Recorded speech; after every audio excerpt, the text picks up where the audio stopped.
17वीं लोकसभा के लिए आज दूसरे मरहले की पोलिंग मुकम्मल हो गई है। 11 रियासतों और एक यूनियन टेरिटरी पुडुचेरी को मिलाकर कुल 95 पार्लिमानी हलकों के लिए आज वोट डाले गए। यूं कह लें कि इन 95 हलकों से कौन कौन होंगे मेंबर पार्लियामेंट, इसका फैसला वोटरों ने ईवीएम में कैद कर दिया। मजमूई तौर पर आज की पोलिंग को इत्मीनान बख्श माना जा रहा है। हालांकि मगरबी बंगाल के रायगंज में तशद्दुद का वाकया पेश आया। यहां सीपीएम के मोहम्मद सलीम की कार पर हमला किया गया, जिसके बाद उन्हें इलाज के लिए अस्पताल में दाखिल कराया गया। वहीं बिहार में बांका पार्लिमानी हलके के रामचुआ में दो फिरकों के दरमियान तनाव के बाद हालात को काबू में करने के लिए हिफाजती दस्तों ने फायरिंग की और फिर कुछ देर के बाद वहां वोटिंग दोबारा शुरू कराई गई। महाराष्ट्र के शोलापुर में बहुजन अघाड़ी के सरबराह और उम्मीदवार प्रकाश अंबेडकर ने यह इल्जाम लगाया कि कई ईवीएम्स में बहुजन अघाड़ी का बटन दबाने पर बीजेपी को वोट जा रहा है, जिसकी शिकायत के बाद इलेक्शन अफसरान के जरिए ईवीएम को सील कर दिया गया। आज जिन रियासतों में वोटिंग हुई उनमें तमिलनाडु में 38 पार्लिमानी हलकों में, कर्नाटक के 14, महाराष्ट्र के 10, उत्तर प्रदेश के 8, आसाम, बिहार और उड़ीसा में 5-5, छत्तीसगढ़ और मगरबी बंगाल में 3-3, जम्मू कश्मीर में 2 और मणिपुर में और पुडुचेरी में 1-1 सीट पर वोट डाले गए। नतीजों का ऐलान 23 मई को किया जाएगा।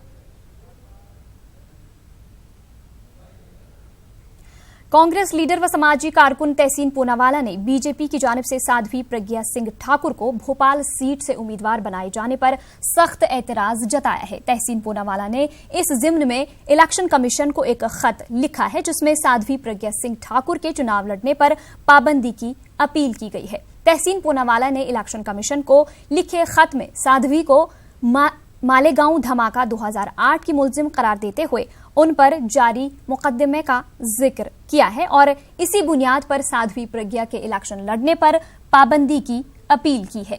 तहसीन पूनावाला ने मजीद लिखा है कि साध्वी प्रज्ञा खराबी सेहत के चलते जमानत पर रिहा है।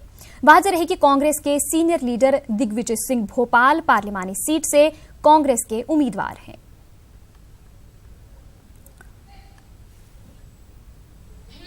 भोपाल से बीजेपी के उम्मीदवार हैं साध्वी प्रज्ञा ठाकुर और उनको चुनाव में उम्मीदवारी उनकी रद्द करने के लिए तहसीन पूनावाला ने चुनाव आयोग का खत लिखा है। इस मामले आई बात करते हैं। हमारे साथ में तहसीन पूनावाला हैं। तहसीन भाई, अपने खत लिखा है चुनाव आयोग को, क्यों लिखा है आपने, वो मैं जानना चाहूँ। देखिए, मैंने चुनाव आयोग को खत लिखा है और उनके पास मैंने शिकायत दर्ज की है। मेरी शिकायत में मैंने ये कहा है, 3 चीज़ें मैंने रखी उनके सामने कि साध्वी प्रज्ञा जी एक टेरर अक्यूज थे। उन पे ये आरोप है कि उन्होंने बॉम्ब ब्लास्ट कराए, ये देश के विरोध है, हमारे संविधान के विरोध है। दूसरी चीज़, वे बेल पे बाहर है और बेल में उन्होंने माननीय कोर्ट को ये कहा कि वे बहुत बीमार है और वे बैठ भी नहीं सकती। अब वे चुनाव कैसे लड़ रही है। और तीसरी चीज़, जैसी उनकी उम्मीदवारी कल अनाउंस हुई भाजपा द्वारा, उन्होंने ये कहा कि धर्म युद्ध है, ये धर्म युद्ध है, यानी कि ये एमसीसी का वायलेशन है, उल्लंघन है। इसलिए मैंने चुनाव आयोग से ये अपील की है, हाथ जोड़कर ये अपील कर रहा हूं कि इस तरह के टेरर अक्यूज को आप रोकिए। लेकिन हमारे सोर्स बता रहे हैं कि जहां तक ये आचार संहिता की अगर बात कर रहे हैं और जैसे केंद्रीय चुनाव आयोग की बात कर रहे हैं, चुनाव आयोग उसकी उम्मीदवारी रद्द करता है जो किसी भी मामले में दोषी होते हैं या उसके जो तमाम सबूत उसके खिलाफ होते हैं। लेकिन अभी तक ये इनके खिलाफ कुछ भी साबित नहीं हुआ है। लेकिन साध्वी प्रज्ञा जी को क्लीन चिट भी नहीं मिली है कोर्ट से। कोर्ट ने यह भी कहा है कि ये एक षड्यंत्र था, कोर्ट ने ये माना है। उन्हें बेल दी गई है और बेल इस बात पर दी गई कि उनकी तबीयत खराब है। तो वे चुनाव किस तरह से लड़ रहे, सबसे पहला सवाल। दूसरा सवाल है कि इलेक्शन कमीशन के पास बहुत पावर्स है, वो चाहे तो किसी को रोक सकते हैं, क्योंकि मॉडल कोड ऑफ कंडक्ट लागू करने का पूरा अधिकार, संवैधानिक अधिकार उनके पास है। मैं ये भी पूरी जिम्मेदारी से आपको कह रहा हूं, अगर चुनाव आयोग, election commission, central election commission मेरी इस कंप्लेन को सीरियसली नहीं लेता, मैं माननीय सुप्रीम कोर्ट जाऊंगा और वहां पर मैं जरूर जीतूंगा, मुझे पूरा भरोसा है। निश्चित तौर पे मामला काफी संगीन है और इसी मामले की गंभीरता को देखते हुए तहसीन पूनावाला आगे कोर्ट भी जाने वाले हैं। लेकिन इतना स्पष्ट है कि जो मामले की गंभीरता को देखते हुए जो चुनाव आयोग है वो भी इस मामले पर काफी गहनता से इस मामले की जांच कर रही है। वीडियो जर्नलिस्ट योगेंद्र के साथ शंकर आनंद, न्यूज़ 18 दिल्ली। वहीं बीजेपी की जानिब से साध्वी प्रज्ञा सिंह ठाकुर को भोपाल से उम्मीदवार बनाए जाने पर सियासी गलियारों में चमगोइयां शुरू हो गई हैं, ताकि सन्नती शहर मालेगांव के लोगों में भी ताहम सनती शहर मालेगांव के लोगों में भी जबरदस्त नाराजगी है। बम धमाके के मुतासिन व महरूसीन ने खुलकर अपनी नाराजगी जताते हुए कहा कि एक मर्तबा फिर से बीजेपी का असल चेहरा सामने आ चुका है। गवर्नमेंट ने भोपाल के अंदर जीपीसी की टिकट साधु प्रज्ञा को जो दी है, आज वो बीजेपी का टिकट और उसका चेहरा सामने आया हुआ है, जबकि वो मुजरिम है। मुजरिम को टिकट किस तरह दिए जा रहा है, ये उसलिए आज हुकूमत की प्रचार से बीजेपी और हुकूमत सामने आ रही है कि कौन इंसाफ पे है, कौन इंसाफ पे नहीं है। हमारा अव्वल दिन से मानना है कि 2006-2008 में जो है यही लोग मुलजिम हैं, और 2008 में हेमंत करकरे साहब ने पूरी अपनी तहकीकात करके ये रिपोर्ट जो है अदालत में पेश भी किया है। और इस मुलजिमा जिसे साध्वी प्रज्ञा सिंह को बीजेपी टिकट दे रही है, तो आगे हमें इंसाफ मिलेगा, ये हमें कोई उम्मीद नहीं लगती है। जो भिक्खू चौक में 2008 में बम ब्लास्ट हुआ है, उसके अंदर मेरी बच्ची शहीद हुई है। मैं उसका वालिद हूँ, फरीद शेख लियाकत। क्या वो टिकिया बच्चिया लाने गई थी, उसके जब में शहीद होगी बच्ची भिक्खू चौक में 2008 में। वो तो मुजरिम है, उसको काय को दिए टिकट। अब उसको बीजेपी का चेहरा सब सामने आ गया है। क्या हम मुखालिफ है वो सबके। साध्वी प्रज्ञा सिंह ठाकुर को पार्लिमानी चुनाव में उतारकर वजीर-ए-आजम नरेंद्र मोदी ने दहशतगर्दी के मुलजिमों की हिमायत का सबूत दे दिया है। ये इल्जाम एमआईएम सरबराह असदुद्दीन ओवैसी ने आयद किया। वो औरंगाबाद पार्लिमानी हलके के कन्नड़ तालुका में अवामी इजलास से खिताब कर रहे थे। असदुद्दीन ने कहा कि मालेगांव धमाकों का जिक्र करते हुए उन्होंने कहा कि साध्वी पर 6 लोगों के कत्ल और सैकड़ों अफराद को जख्मी करने का इल्जाम है। आप इस तरह का काम कर रहे हैं कि जिस पर टेररिज्म का इल्जाम आज भी है, जिसको एनआईए कोर्ट ने डिस्चार्ज नहीं किया।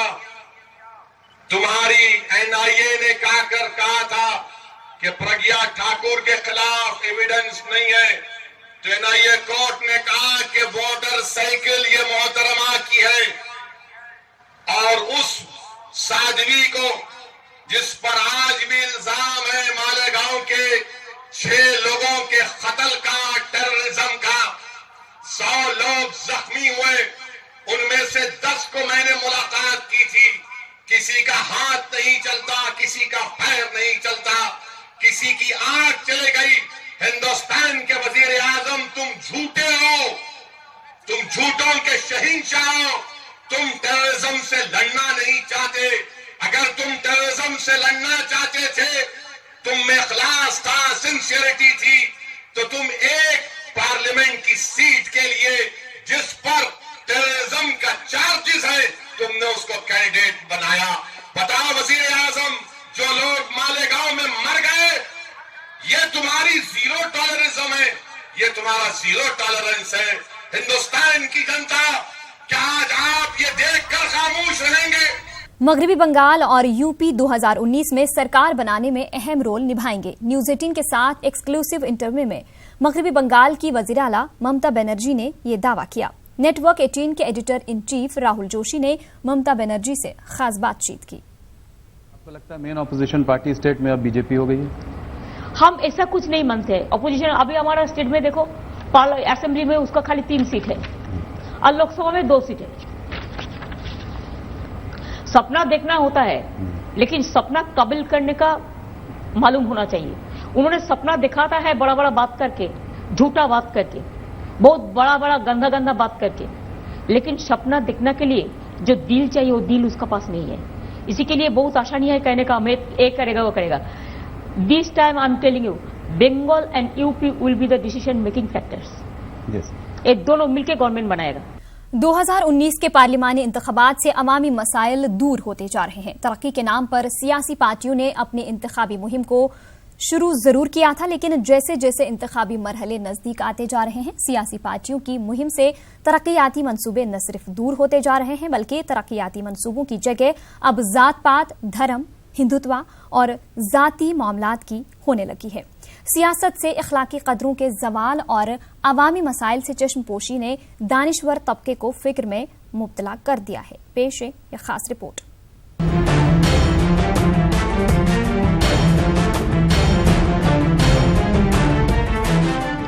जमहूरी मुल्क हिंदुस्तान में इंतखाबात को जमहूरियत के जश्न से ताबीर किया जाता है।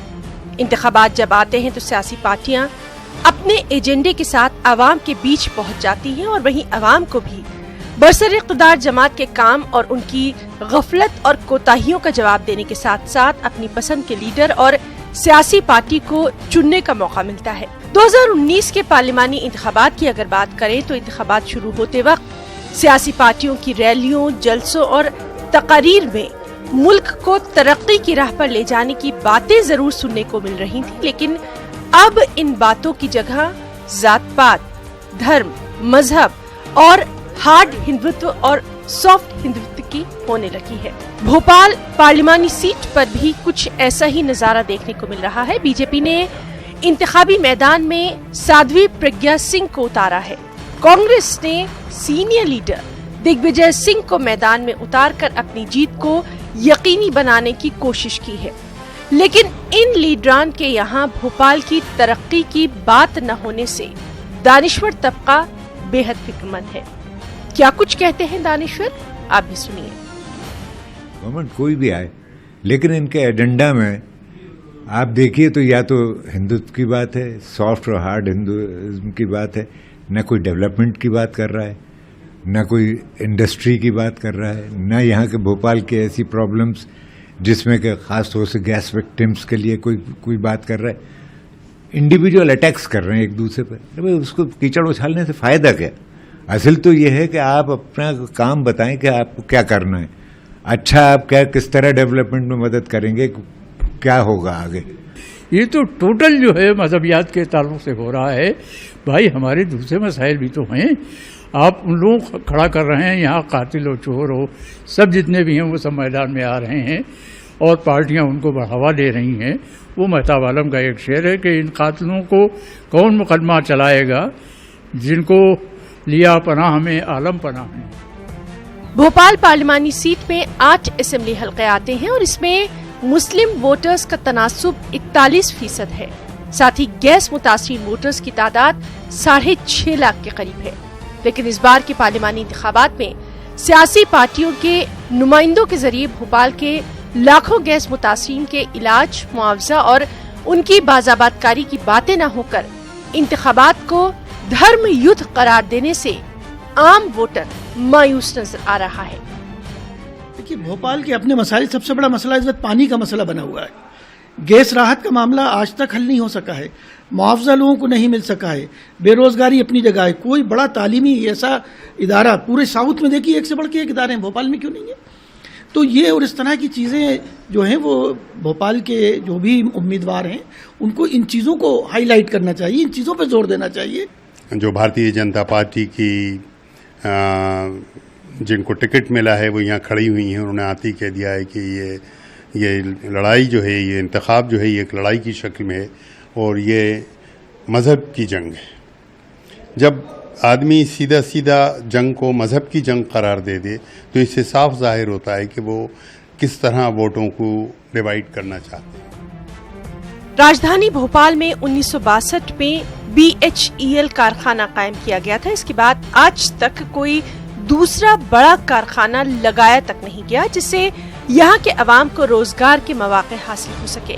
और सिर्फ यही नहीं बल्कि यहाँ के तालीमी निजाम को रोजगार के बेहतर तालीमी इदारों की खस्ताहाली को दूर करने और नौजवानों को मौका फराहम करने, साथ ही गैस मुतासरीन के इलाज और मुआवजे की बातें न होने से आम वोटर मायूस हैं। पार्लिमानी इंतखाबात में आम वोटर्स के एहसासात की तर्जुमानी न करने वाले सियासी पार्टियों के नुमाइंदों को कामयाबी कितनी मिलेगी और किस उम्मीदवार को ये कामयाबी मिलेगी, इसका फैसला 23 मई को ही होगा। न्यूज़ 18 उर्दू के लिए भोपाल से महताब आलम की रिपोर्ट। हम एक हैं तंजीम के ज़ेर एहतमाम मुमताज शायर मंजर भोपाली के शेरी मजमुआ तावीज़ का भोपाल में इजरा किया गया। भोपाल बादबान हाउस में मुनाकिदा इजरा तकरीब में भोपाल की सरकर्दा शख्सियात ने शिरकत की और मंजर भोपाली के शेरी मजमुआ तावीज़ की पजीराई की। मुमताज दानिश्वर समीर सिद्दीकी के हाथों इजरा किया गया। मंजर भोपाली का शेरी मजमुआ तावीज़ देवनागरी रस्मुल खत में शाया किया गया है। तावीज़ मंजर भोपाली का 10वां शेरी मजमुआ है। इससे कबल मंजर भोपाली के 9 शेरी मजमूए उर्दू जबान में शाया होकर मंजर आम पर आ चुके हैं। उर्दू में शाया होने वाले मंजर भोपाली के मजमू में उदास क्यों हो, लहू रंग मौसम, जिंदगी, लावा, ये सदी हमारी है, मंजर एक बुलंदी पर, तिश्नगी हासिल और जमाने के लिए के नाम काबिले जिक्र हैं। बार मिला था तो उस आधे घंटे की मुलाकात ने मुझ पर एक गहरी छाप छोड़ी और इस किताब के बारे में यही मतलब है कि उनकी हौसलामंद तबीयत चंद मुशायरों पर अपनी छाप छोड़कर मुतमईन नहीं है, वो इस किताब के ज़रिए एक सदी पर अपनी छाप छोड़ना चाहते हैं। शायर चाहता है कि बहुत बड़े मजमे में उसकी किताब का रस्म इजरा हो। ये मेरी किताब है तावीज़, तो मैंने सोचा कि भाई मेरी किताब जो तावीज़ है और ये हिंदी वालों के स्टूडेंट के लिए और हिंदी वालों के लिए ख़ास तौर से छापी गई है, इस किताब को मैं का रस्म इजरा अपने भाई और इतनी अजीम शख्सियत जो मेरे गरीब खाने की रौनक बढ़ा रहे हैं इस वक्त, उनके हाथों से कराऊं तो आज मेरे लिए अच्छा दिन है। खास बात इंडिया में फिलहाल इतना ही। आदाब।